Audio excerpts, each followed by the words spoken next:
और इसके अलावा 11 और 12 ये तीनों क्लास के स्टूडेंट्स के लिए फिर आज एक नए टॉपिक के कई पार्ट्स लेकर के चल रहे हैं। तो आपने पिछले यानी कल की जो वीडियो आप लोगों को जो भेजा, आप लोगों ने उससे देखा, समझने की कोशिश भी किया। अब देखा जाए जहां पर दिक्कत हो तो थोड़ा सा कमेंट्स कीजिए। मानते हैं कि 11 के बच्चे को 12 के बच्चे को उतना दिक्कत ना हो, लेकिन 8 के बच्चे को दिक्कत हो सकती है। तो वो दिक्कत तब दूर होगा ना जब आप कुछ यानी डिमांड करेंगे, ठीक है। तो देखा जाए से बच्चे आज के क्लास में देखिए हमने जो टॉपिक लेके चल रहे थे वह हाइड्रोकार्बन का है। आज फिर उसी बात को दोहराने जा रहे हैं जो हमने कल के वीडियो में आप लोगों को भेजा और आज आप लोगों ने उससे देखा। तो चलिए बच्चे, आज फिर हमने बताने जा रहे हैं कि हाइड्रोकार्बन के जो बारे में कल हम बताए कि हाइड्रोजन और कार्बन के संयोग से जो यौगिक बना उसका नाम हाइड्रोकार्बन रखा ना। इतना तो समझ गया होगा। आज वीडियो भी आप लोग पढ़े होंगे। अब हाइड्रोकार्बन को देखिए हमने कितने वर्ग में बांट दिया, बोलिए 2 भाग में बांट दिया। तो एक हो गया तुम्हारा एलिफैटिक हाइड्रोकार्बन और दूसरा हो गया साइक्लिक हाइड्रोकार्बन। क्लियर? अब ये वीडियो आप लोगों ने जब आज देखा तो आप लोगों ने यही पाया कि केमिस्ट्री में जो चेन होता है जिसको श्रृंखला कहते हैं, कार्बन कार्बन के परमाणु आपस में जुड़ करके जो चेन तैयार करते हैं वह चेन बताया कि आपका हो गया 2 तरह का, ठीक है। यानी कि हमने बताया आप लोग को चेन, तो चेन में आप लोग को बताया सब लड़के, आप लोग को बताया कि श्रृंखला, और श्रृंखला में आप लोगों ने देखा कि श्रृंखला 2 तरह का हो गया नहीं। तो एक श्रृंखला में आप लोगों ने देखा कल कि आपका हो गया देखिए खुली श्रृंखला। कौन श्रृंखला? खुली श्रृंखला कहते हो। अब एक देखिए खुली श्रृंखला हो गया जिसको हम लोग कहते हैं यानी ओपन चेन। कौन चेन कहते हैं?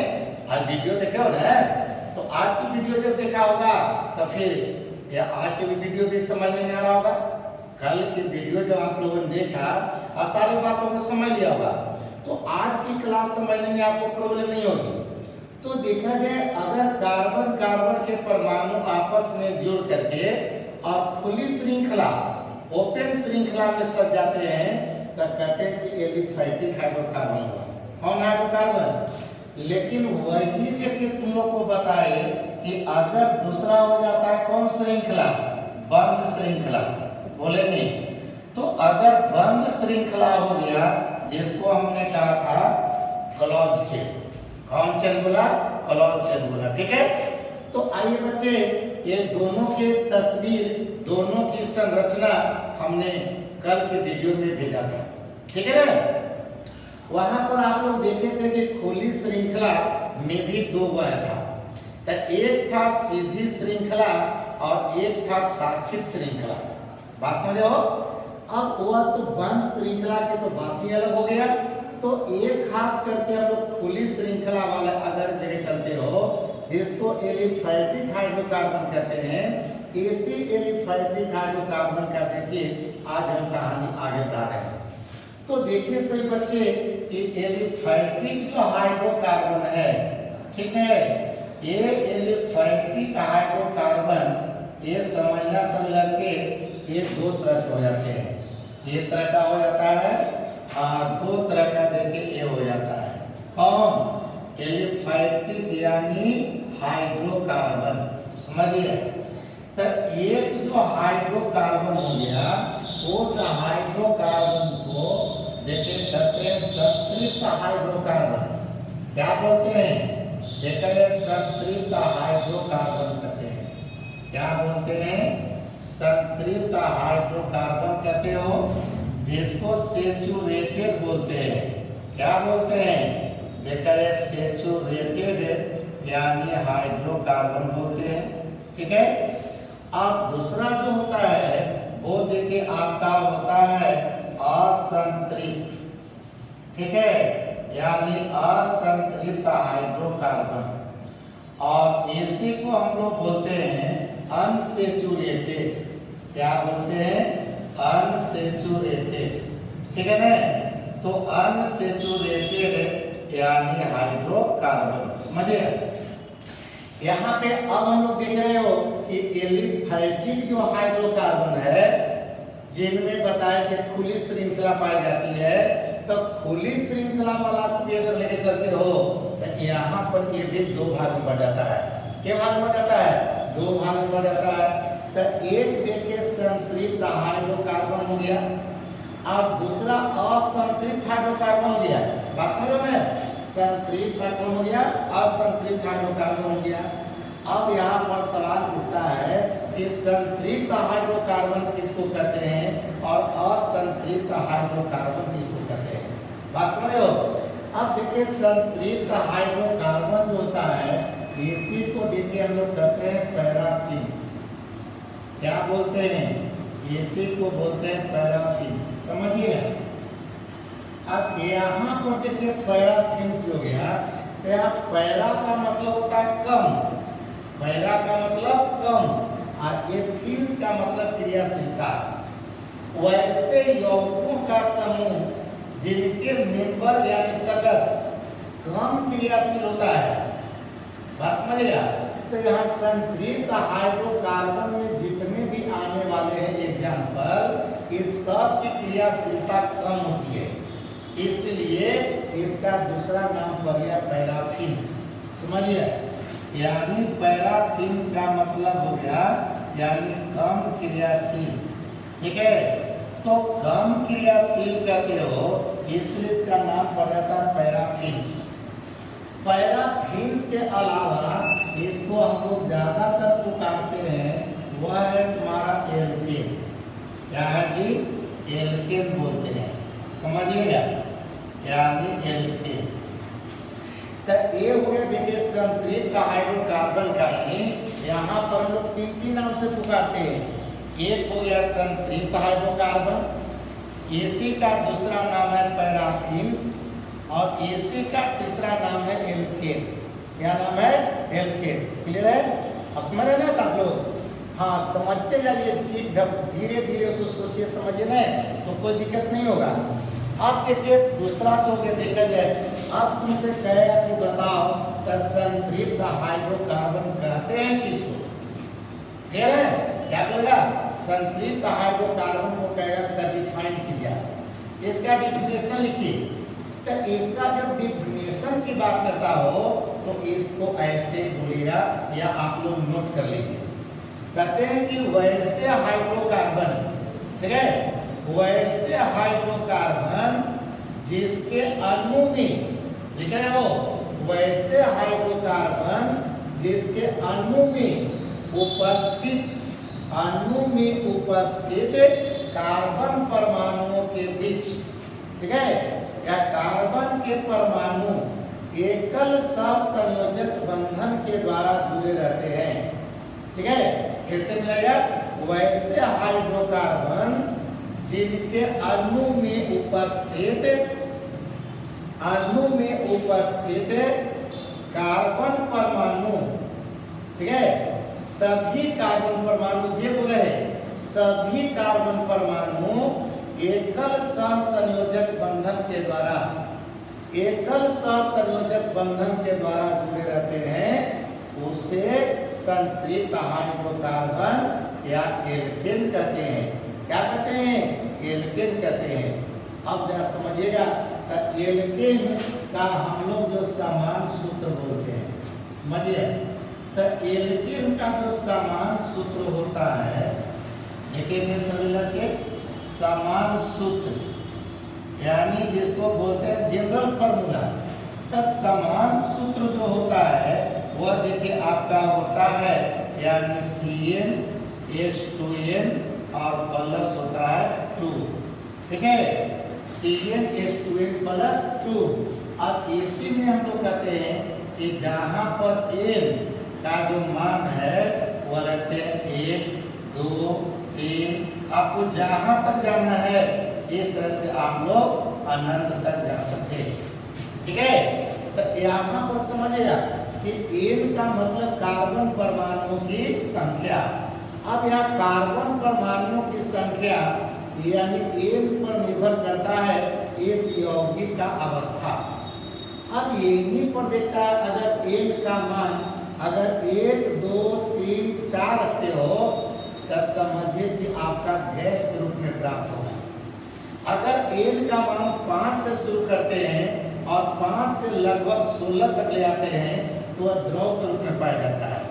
अब कहीं 16 से आगे बढ़ जाते हो तब वो संतृप्त हाइड्रोकार्बन जो है वह ठोस के रूप में पाया जाता है।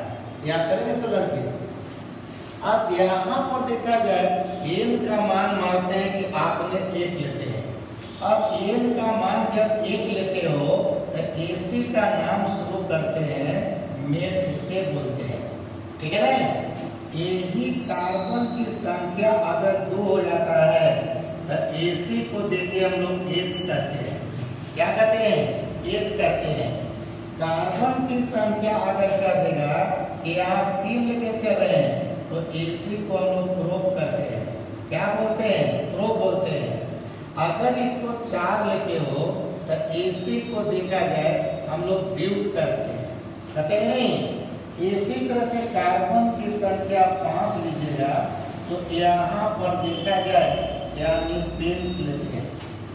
अगर यहाँ बताओ कार्बन की संख्या आपसे 6 लेते हैं तो यहाँ पर क्या बोलते हैं? X बोलते हैं। ठीक है ना। यहाँ पर बताओ कार्बन की संख्या अगर 7 लेते हो तो यहाँ पर चलिए यानी हेप लेते हैं। यहाँ कार्बन की संख्या 8 करते हो तो AC को देखिए ऑफ कहते हैं। क्या बोलते हैं? ऑफ कहते हैं। अगर इसकी संख्या हमने 9 कर दिया AC को नोन कहते हैं। क्या कहते हैं? नोन कहते हैं। कार्बन की संख्या अगर 10 हो जाएगा तो AC को हम लोग डेक कहते हैं। क्या कहते हैं? डेक कहते हैं। अगर इसकी संख्या बताइए 11 कर देते हो तो AC को देखिए हम लोग अनडेक कहते हैं। क्या बोलते हैं? अनडेक बोलते हैं। अगर इसकी संख्या यानी 12 हो गया तो AC को डॉट डेक कहते हैं। ठीक है, डॉट डेक कहते हैं। इसी तरह से बताओ 13 हो गया, कितना हो गया? अगर 13 कर देते हो तो इसी तरह से ट्राई डेक होता है। क्या बोलते हैं? ट्राई डेक कहते हैं। तो इस तरह से ट्राई डेक हो गया। ठीक है ना। अब देखेंगे सभी लड़के समझिएगा। तो इस तरह से किसी भी संतृप्त हाइड्रोकार्बन का या असंतृप्त हाइड्रोकार्बन का अगर तुमको नाम रखना हो तब पहले उसमें देखना पड़ेगा कि कार्बन के गो है। बात समझ रहे हो? कार्बन के गो है, पहले कार्बन गिनना है। अब कार्बन जो रहेगा उसी के आधार पर उसके नाम के आगे इसको लगाना है। जैसे कि देखेंगे सभी लड़के यहाँ समझिएगा। अगर यहाँ बताए हमने कि n के जगह पर 1 लेके चलते हो। अब n के जगह पर बताइए ये नाम लोग लेके चलते हैं तो हो गया C और यहाँ भी 1 रखोगे तो 2 1 आए 2 और 2 4 तो कितना हो गया? 4 हो गया। अब बोला जाए हमने बोले क्या चीज कि इसमें जगह संतृप्त हाइड्रोकार्बन का दूसरा नाम है एल्केन और एल्केन के लास्ट में यानी देखिए लगल है एन। क्या लगल है? एन। अब यहाँ पर सोचो कि कार्बन के गो है? एक गो है। तब पहले बताओ कि लगा दिया मेथ और मेथ के पीछे में जोड़ दिया कौन चीज? एन। अब बताइए कि मेथ में जोड़ दिया एन एक मतलब इसका नाम हो गया कौन चीज? यानी मेथेन कहिएगा। क्या कहोगे? मेथेन नहीं बोलोगे। अगर बताऊं कार्बन की संख्या यहाँ पर 2 रखेगा। अब n का मान मानते हैं कि हमने देखा जाए n का मान अगर 2 लेते हैं तब तो यहाँ 2 रखेगा, यहाँ भी 2 रखोगे तो 2 दूना 4 और 4 2 6। तो यहाँ पर बताइए कि आपका यौगिक हो गया C2 और H6 हो गया कि नहीं। अब कार्बन यहाँ पर एक हो गया, दो हो गया। अब दो को क्या करे हो एक, और एक में जोड़ देना है N, तो क्या हो गया एथेन, ठीक है। अगर मानते हैं कार्बन लेते हैं कितना 3, और 3 तो मतलब नाम हो जाएगा प्रोपेन, 4 लेने तक ब्यूटेन, 5 में पेंटेन, मतलब उसमें N जोड़ देना है। तब पेंट में N तो क्या बोले पेंटेन, हेक्स में N हेक्सेन, बोले ना हेप्ट में N हेप्टेन, ऑक्ट में N ऑक्टेन, नॉन में N नोनेन, बोले ना। तो इस तरह से संतृप्त हाइड्रोकार्बन जो देख रहे हो, इसमें हमने बोला कि कार्बन कार्बन परमाणुओं के बीच में हमेशा सिंगल बॉन्ड बनेगा। कौन बॉन्ड बनेगा, सिंगल बॉन्ड बनेंगे, ये दिमाग में रखिएगा। तो कार्बन कार्बन के बीच में अगर सिंगल बॉन्ड है तो याद रहे उसके नाम के पीछे में N जोड़ देना है। क्या जोड़ देना है, N जोड़ना है, क्लियर है। जैसे कि संरचना इसको दिखाएंगे, आगे देखिएगा। असंतृप्त हाइड्रोकार्बन की परिभाषा सुनिएगा सब लड़के। तो कहते हैं कि वैसे हाइड्रोकार्बन जिसके अणु में उपस्थित कार्बन परमाणुओं में सिर्फ 2 कार्बन परमाणुओं के बीच में डबल बॉन्ड या ट्रिपल बॉन्ड बनता है। बात समझ रहे हो, डबल बॉन्ड या ट्रिपल बॉन्ड बनता है, तो उसी को असंतृप्त हाइड्रोकार्बन कहते हैं। क्लियर। यानी कहने का मतलब कि कार्बन कार्बन के बीच में अगर डबल बॉन्ड बन गया, ठीक है, तो कार्बन कार्बन के बीच में डबल बॉन्ड बन जाए, या हमने कहा कि कार्बन कार्बन के बीच में यानी ट्रिपल बॉन्ड बन जाए। कौन बॉन्ड बन जाए, ट्रिपल बॉन्ड। तो चाहे तो यानी कि डबल बॉन्ड बन जाए या एक तो बन जाए ट्रिपल बॉन्ड, तब समझिए कि वो असंतृप्त हाइड्रोकार्बन है। लेकिन अगर कार्बन कार्बन के बीच में अगर हमेशा ऐसे हो जाता है यानी सिंगल बॉन्ड, कौन बॉन्ड, सिंगल बॉन्ड हो गया, नहीं तो सिंगल बॉन्ड है, तो देखिएगा क्या कार्बन कार्बन परमाणुओं के बीच में देखो सिंगल बॉन्ड है, तो जब सिंगल बॉन्ड रहेगा तो समझना कि आपका संतृप्त हाइड्रोकार्बन है। लेकिन कार्बन कार्बन के बीच में अगर डबल बॉन्ड लग गया तब समझिए कि असंतृप्त हाइड्रोकार्बन है, या कार्बन कार्बन के बीच में ट्रिपल बॉन्ड लग गया तो पर भी समझिए कि असंतृप्त हाइड्रोकार्बन है। पहचान लोगे, तब पहचान कैसे करोगे, तब संरचना सूत्र लिखे पड़ेगा। जब संरचना सूत्र लिखोगे तब पता चलेगा कि कार्बन कार्बन परमाणु के बीच में कौन सा बॉन्ड बनेगा, और उसी बॉन्ड के आधार पर उसका नाम देंगे ये संतृप्त है ये असंतृप्त है। क्लियर। अब देखा जाए असंतृप्त हाइड्रोकार्बन में यहाँ पर 2 तरह की बात बोल रहे हो, बोले नहीं कि या तो दोनों के बीच में डबल बॉन्ड होगा या तो दोनों के बीच में ट्रिपल बॉन्ड होगा। नहीं, अगर ऐसा है तो इसमें सोचो कि 2 तरह की बात आ रही है। तब 2 तरह की बात आती है, इसलिए हम लोग कहते हैं कि असंतृप्त हाइड्रोकार्बन जो होता है ये समझिए कि आपका 2 तरह का होता है। तो एक देखिए आपका होता है यानी एल्कीन कहते हैं, क्या बोलते हैं, एल्कीन कहते हैं, ठीक है ना, यानी एल्कीन। और दूसरा जो होता है वह समझिए एल्काइन होता है। क्या होता है, एल्काइन होता है, दिमाग लगाइएगा। अब यहाँ पर एक हो गया एल्कीन और दूसरा हो गया देखा जाए एल्काइन बोलते हैं। अब समझिए, तो असंतृप्त हाइड्रोकार्बन में जब 2 तरह की बात बोले इसलिए इसको 2 भाग में बांट दिए। हमने कहा कि अगर कार्बन कार्बन परमाणु के बीच में मान लेते हैं कि कार्बन है कार्बन है कार्बन है कार्बन है, अब कहीं मानते हैं 2 के बीच में डबल बॉन्ड हो गया और बाकी कार्बन के बीच में क्या है, सिंगल बॉन्ड हो गया। बात समझ रहे हो ना, तब बोलिएगा कि यहाँ इस तरह का स्ट्रक्चर अगर बन रहा है कि जिसमें 2 कार्बन परमाणुओं के बीच में केवल हो रहे हैं, कार्बन देखो रहे, लेकिन दो कार्बन परमाणु के बीच में अगर डबल बॉन्ड है तो समझिए कि एल्कीन है। कौन सी है? एल्कीन। और यही हमने कहा कि अगर कार्बन है, कार्बन कार्बन कार्बन, और दो कार्बन परमाणु के बीच में अगर ट्रिपल बॉन्ड है, कौन बॉन्ड? Triple bond. देख रहे हो ना, यहाँ डबल बॉन्ड, यहाँ देखो सिंगल बॉन्ड है कि नहीं?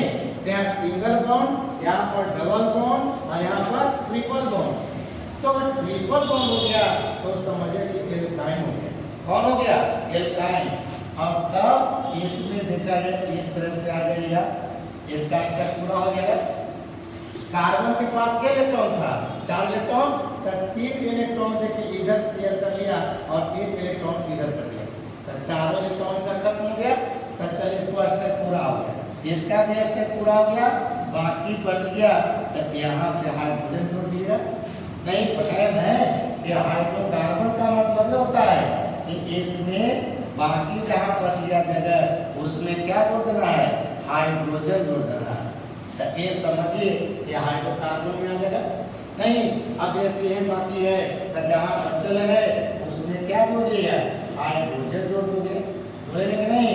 तो इस तरह से आइए, तो यहाँ पर देख लीजिए, यहाँ पर आते हैं तो यहाँ पर इस तरह से जोड़िए। बताओ ओपन चेन है कि नहीं है? कल बताओ क्लॉज बताए थे, तो क्लॉज में आकृति बंद हो गई थी। क्या बताओ यहाँ पर आकृति कोई बंद हो रहा है? नहीं, यानी एलिफैटिक का ही देखिए गुण है। अब इसका अगर समान सूत्र मांगेगा कि यानी एल्केन का समान सूत्र बताइए, तो एल्केन का जब समान सूत्र पूछेगा तब बोलेगा कि CnH2n होता है। क्या होता है? CnH2n होता है।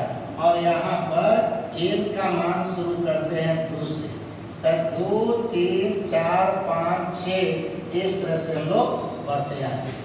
ठीक है। अब यहाँ पर देखिए इसका जो समान सूत्र कहता है, किसका? एल्काइन का कहते हो। तो इस हालात में यहाँ होता है CnH2n और -2। ठीक है, CnH2n -2। और यहाँ पर भी देखा जाए n का मान जो है वह 2 से शुरू करते हैं, यानी 4 हो गया, 5 हो गया, इस तरह से चलते हैं। ठीक है। तो यहाँ पर देखा जाए एक एल्कीन हो गया और दूसरा एल्काइन हो गया।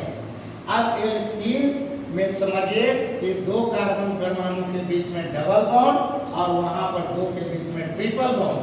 अब यहाँ पर हो गया हमेशा देखो सिंगल बॉन्ड।